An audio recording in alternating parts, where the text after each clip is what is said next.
Damas y caballeros, la mañana cae sobre una casa en silencio como si hasta las paredes hubieran decidido bajar la voz. La luz entra despacio por una ventana inmóvil, toca una mesa roza, una silla vacía, y de pronto todo parece más pesado, más viejo, más triste. Así empiezan algunas despedidas, no con gritos, sino con una quietud que lo acusa todo. El 18 de junio de 2026, Alex Bueno murió en Nueva York a los 62 años después de una batalla contra un cáncer cerebral, dejando atrás más de 4 décadas de música que marcaron a varias generaciones dominicanas. Y entonces la pregunta cayó con la misma frialdad que cae el polvo sobre una casa cerrada. ¿Cómo puede apagarse una voz tan grande y dejar un silencio tan incómodo? ¿Por qué un artista que sostuvo durante tantos años la memoria sentimental de un país termina rodeado de homenajes tardíos de dolor?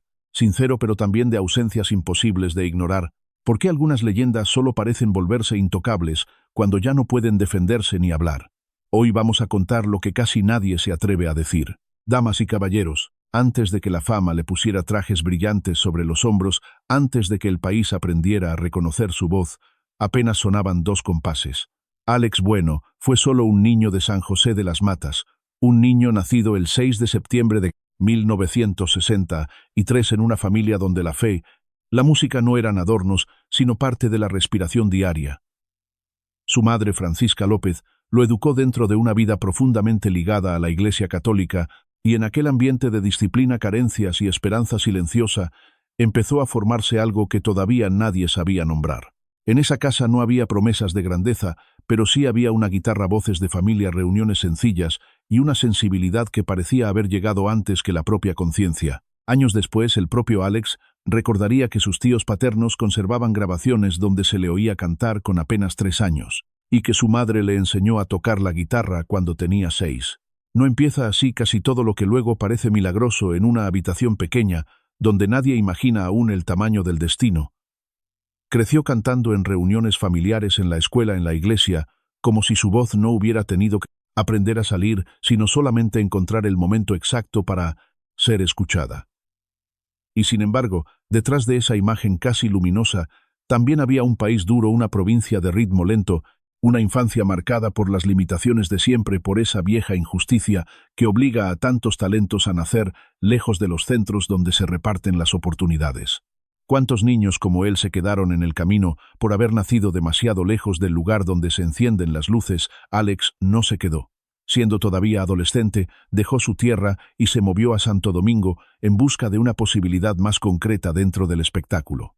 No era un movimiento romántico. Era el paso casi brutal de quien entiende muy pronto que el talento por sí solo no abre puertas si no se atreve a tocar lejos de casa. Allí empezó a empujar su nombre contra un mundo donde nadie regala espacio, donde cada escenario exige una prueba y donde la voz más hermosa puede perderse si llega en el momento equivocado.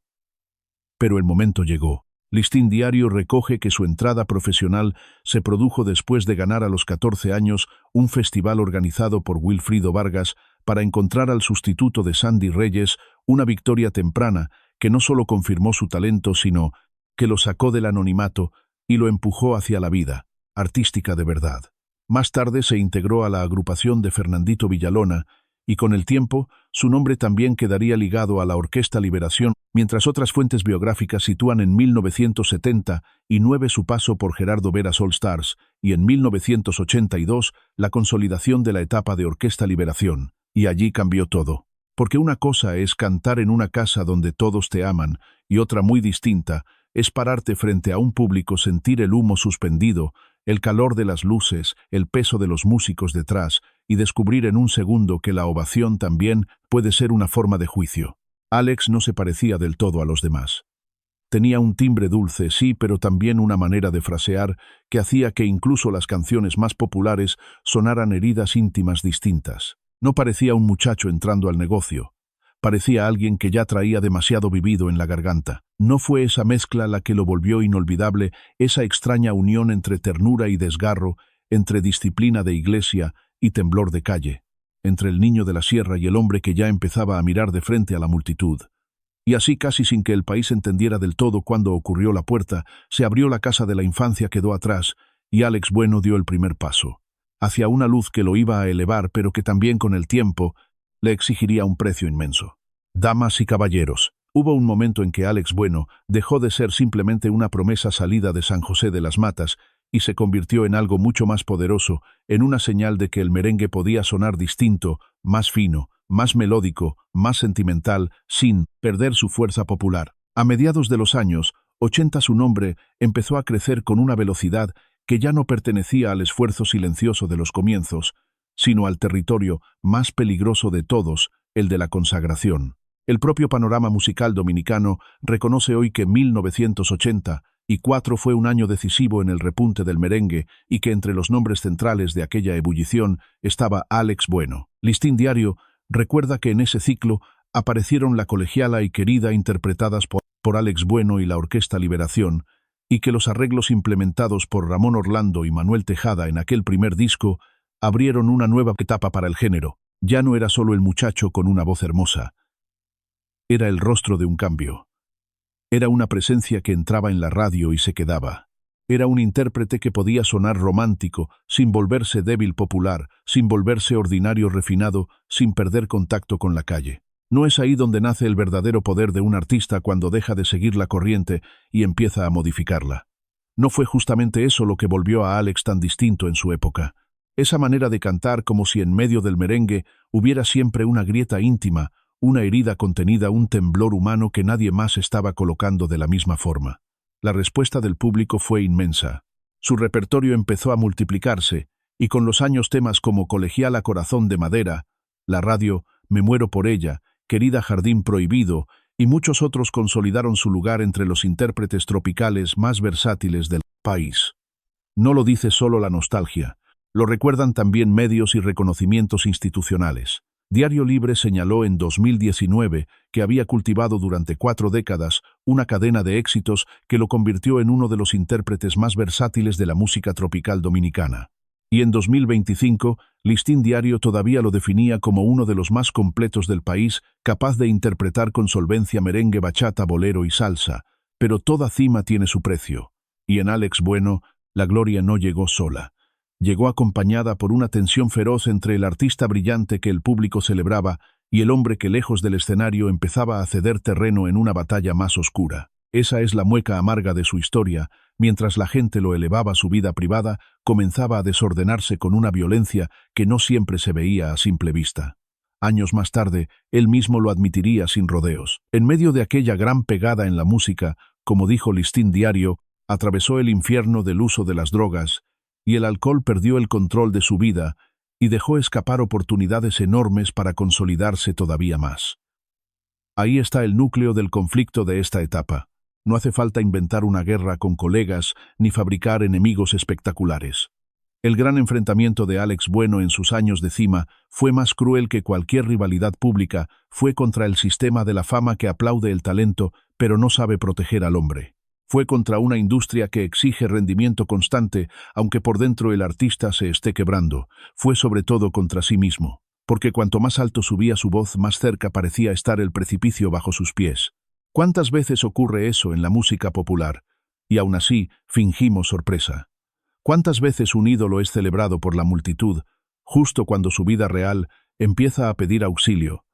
Alex era querido como símbolo, pero su propia intensidad también lo volvía incómodo para el orden silencioso del éxito. No porque desafiara públicamente a un régimen o a una institución concreta, sino porque representaba una verdad que el espectáculo detesta reconocer, que el talento extraordinario no siempre viene acompañado de equilibrio y que muchas veces el mismo hombre que cambia una época es incapaz de salvarse, a sí mismo mientras esa época lo consume. Por eso su figura siempre tuvo algo más complejo que la simple popularidad.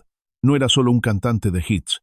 Era una presencia marcada por la contradicción, un artista que sonaba impecable mientras por dentro comenzaba a astillarse, un hombre capaz de modificar el color del merengue, mientras la noche, el exceso y la dependencia le cobraban una factura silenciosa.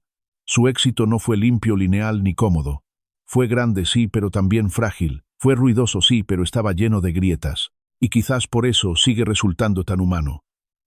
Porque Alex Bueno no encarna la fantasía del ídolo invulnerable. Encierra algo más perturbador y más verdadero, la imagen de un hombre amado por un país entero y al mismo tiempo empujado hacia una oscuridad que ni el aplauso ni la fama podían detener. Allí, en esa contradicción, terminó de nacer la leyenda, no solo en los discos, no solo en la radio, no solo en la ovación, también en la caída que empezó a insinuarse justo cuando parecía tocar el cielo, y tal vez esa sea la forma más exacta de entender su grandeza. Alex Bueno fue una cima luminosa construida sobre un temblor que ya nadie podía ignorar. Damas y caballeros, la fama tiene una crueldad que casi nadie admite, mientras el público conserva en la memoria la imagen del artista iluminado. La vida real empieza a apagarlo en habitaciones donde ya no hay aplausos, donde no hay humo de escenario, donde no hay músicos esperando una señal, sino médico silencio y una fe que a veces tiembla.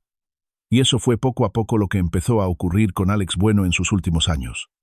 Después de haber vivido durante más de una década en Nueva York, la ciudad donde siguió sosteniendo su carrera y también buena parte de sus batallas privadas, su cuerpo comenzó a enviar señales que al principio parecían una alarma pasajera, casi una interrupción menor en una vida acostumbrada a resistir. Pero no lo era. Lo que vino después fue una verdad más dura, más fría, más imposible de cantar. En septiembre de 2025, tras un episodio de salud que inicialmente se interpretó como una baja de azúcar, estudios más profundos revelaron la presencia de un tumor en la cabeza. Más tarde, el propio Alex explicaría que había sido operado y que tendría que someterse a quimioterapia para combatir células cancerosas que todavía podían permanecer en su organismo. ¿Quién podía mirar esa noticia sin sentir que algo terrible estaba ocurriendo detrás de la sonrisa serena con la que intentó tranquilizar al público? ¿Quién podía no advertir que por primera vez, en mucho tiempo, el hombre que había dominado el dolor en sus canciones estaba siendo cercado por un dolor que no obedecía a ninguna melodía, y sin embargo no se rindió? En diciembre de ese mismo año, en medio de su proceso de recuperación, compartió un video cantando Serenata a Mamá. Fue un gesto sencillo, casi íntimo, pero precisamente por eso resultó devastador. No parecía un artista buscando llamar la atención, sino un hombre aferrándose a su voz como quien se aferra a la última parte intacta de sí mismo. El público lo vio con buen semblante, con ese timbre todavía reconocible, con ese modo tan suyo de hacer que una canción sonara cercana, humana, herida. Y muchos quisieron creer que lo peor había pasado. No nos aferramos siempre a esa ilusión cuando se trata de alguien que amamos, aunque en el fondo sepamos que la enfermedad nunca negocia con la nostalgia. Incluso en medio del tratamiento, Alex siguió moviéndose alrededor de la música, como si el escenario todavía lo estuviera esperando. En marzo de 2026 apareció su álbum El Más Completo, una producción que reunió varios géneros y que sonó como una declaración obstinada de permanencia, casi como si el artista quisiera demostrar que seguía de pie, aun cuando el cuerpo ya empezaba a pedir otra cosa. Y todavía hubo un sueño más. Su manager Jordi Torres contó después que en febrero se habían realizado ensayos con la orquesta para preparar un regreso en mayo cuando el tumor parecía haberse estabilizado. Ahí está quizá una de las escenas más dolorosas de toda esta historia, un hombre enfermo, cansado, golpeado por meses de incertidumbre, pero todavía imaginando el momento exacto en que volvería a pisar la tarima, todavía creyendo, todavía deseando regresar a la luz. Y entonces llegaron nuevas complicaciones. La salud se deterioró con rapidez en las semanas finales. Bajaron de forma severa sus niveles de sodio y su presión arterial. El agotamiento se volvió visible, el cuerpo perdió fuerza y la esperanza de volver pronto al escenario quedó suspendida en ese espacio cruel donde no se sabe si un plan sigue vivo o si ya solo se está pronunciando por costumbre. Alex permaneció ingresado en cuidados intensivos hasta el final. Su entorno aseguró que enfrentó la enfermedad con fe, con optimismo y con el deseo intacto de volver a cantar. Pero hay algo profundamente triste en esa imagen. Un artista hecho para ocupar el centro de una sala, terminando sus días en un lugar donde la única ovación posible era seguir respirando una noche más. No es ahí donde la leyenda se vuelve otra vez un simple ser humano. No es ahí donde se ve con mayor claridad todo lo que el público rara vez quiere mirar: la fragilidad, el miedo, el cansancio, la decepción callada de entender que quizá ya no habrá otra entrada triunfal, otro micrófono, otra madrugada de aplausos. Los últimos años de Alex Bueno no fueron los de un hombre derrotado, pero sí los de un hombre empujado a retirarse poco a poco de un mundo que todavía lo quería, aunque ya no podía salvarlo. La luz no se apagó de golpe. Se fue cerrando despacio como se cierran ciertas puertas antiguas en una casa demasiado silenciosa, y él, que había cantado tanto sobre el amor, la pérdida y la herida, terminó viviendo en su propia piel la parte más amarga de todas esa, en la que el corazón aún quiere volver, pero el cuerpo ya ha empezado a decir adiós. Damas y caballeros, hay muertes que llegan como una explosión, y hay otras que, aún llevándose a una figura inmensa, parecen caer sobre el mundo como una manta espesa, lenta, casi muda. La de Alex Bueno tuvo algo de eso. El 18 de junio de 2026 a las 9:43 de la mañana, su equipo confirmó que había muerto en la ciudad de Nueva York después de una prolongada batalla de salud. La noticia se extendió con rapidez en la prensa dominicana y en medios hispanos de Estados Unidos, y sin embargo lo que quedó flotando no fue solo el dolor. Fue otra cosa.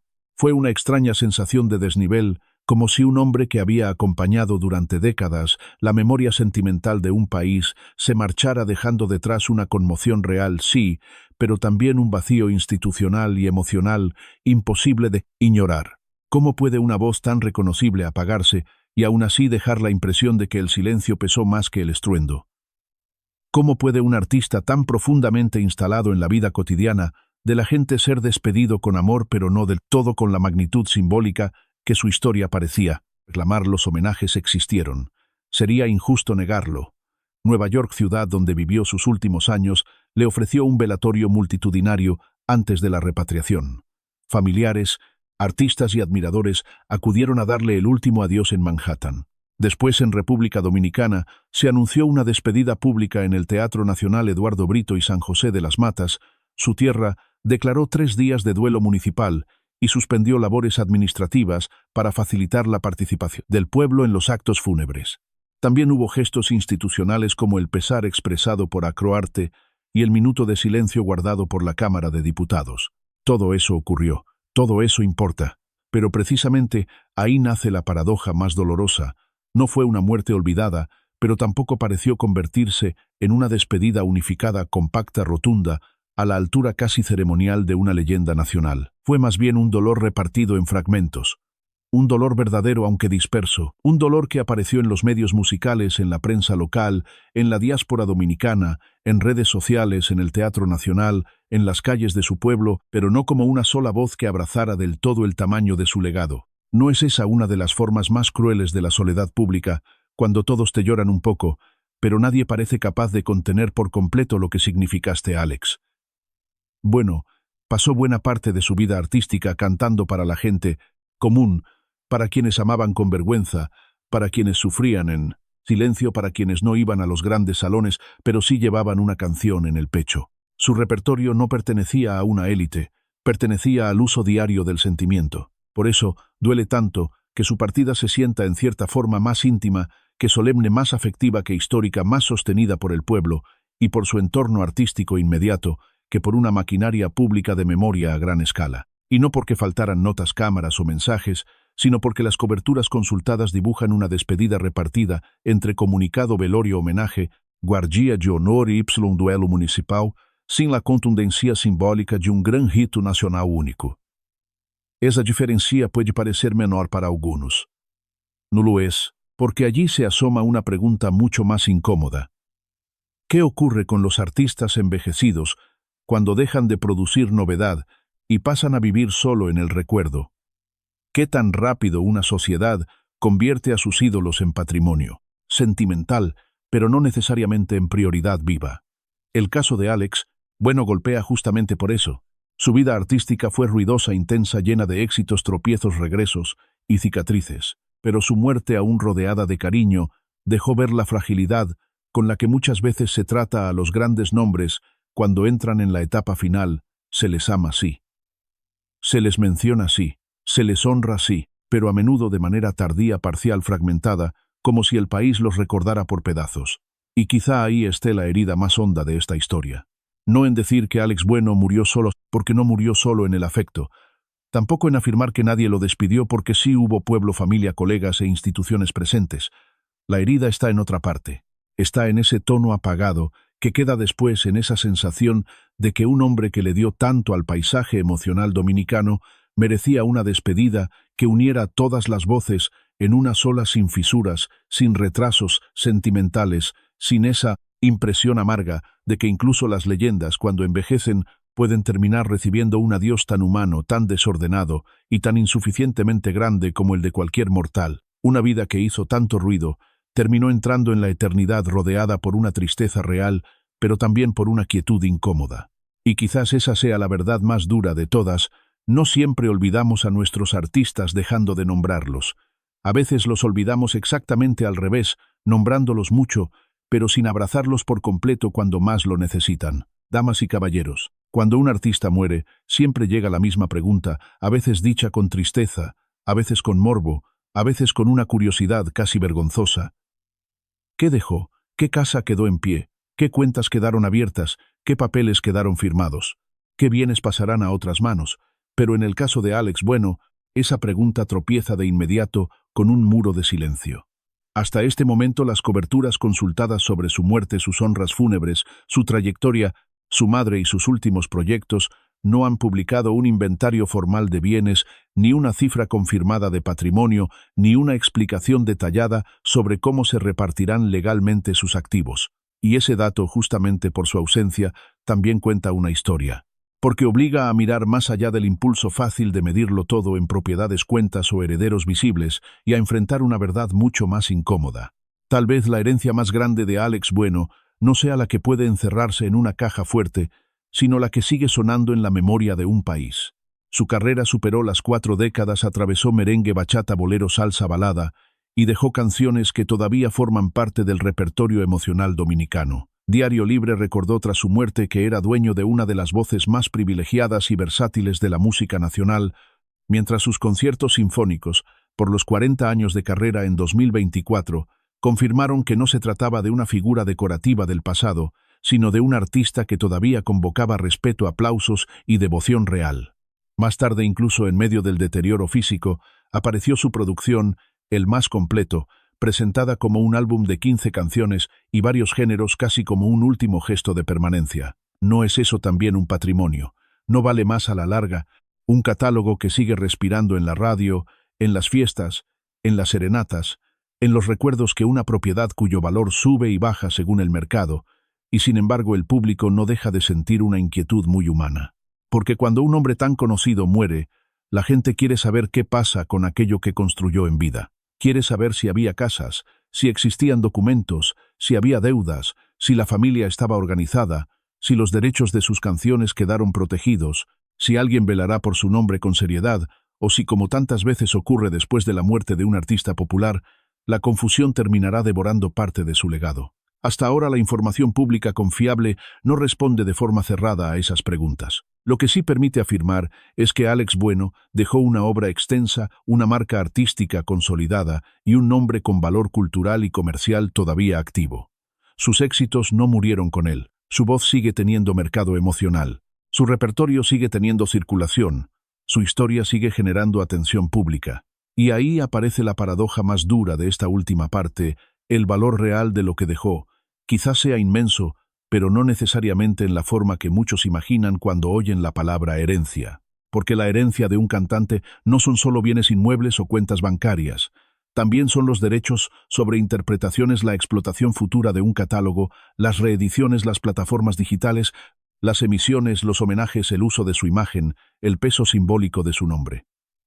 Y todo eso, aunque no tenga todavía una cifra pública y cerrada en los medios, constituye un patrimonio real. Un patrimonio menos visible quizá, pero no menos poderoso. Entonces surge otra pregunta tal vez más importante que la primera: ¿quién sabrá cuidar ese legado sin convertirlo en una simple mercancía? ¿Quién distinguirá entre administrar una herencia y vaciarla? Porque ahí comienzan las verdaderas controversias, incluso antes de que estallen públicamente. Empiezan en el silencio, en la falta de claridad, en la ausencia de información precisa, en las especulaciones de la gente, en los videos oportunistas, en la tentación de reducir toda una vida a un número o a una disputa doméstica. Y sería fácil caer en eso aquí. Sería fácil inventar mansiones, exagerar fortunas, señalar herederos sin prueba, fabricar un drama con apariencia de verdad. Pero la historia de Alex Bueno merece algo más digno que eso. Merece reconocer que a día de hoy lo material sigue siendo un terreno parcial y opaco, mientras lo inmaterial aparece con una nitidez abrumadora. Su verdadera casa ahora está hecha de canciones. Su verdadera propiedad está distribuida en la memoria de quienes crecieron con su voz.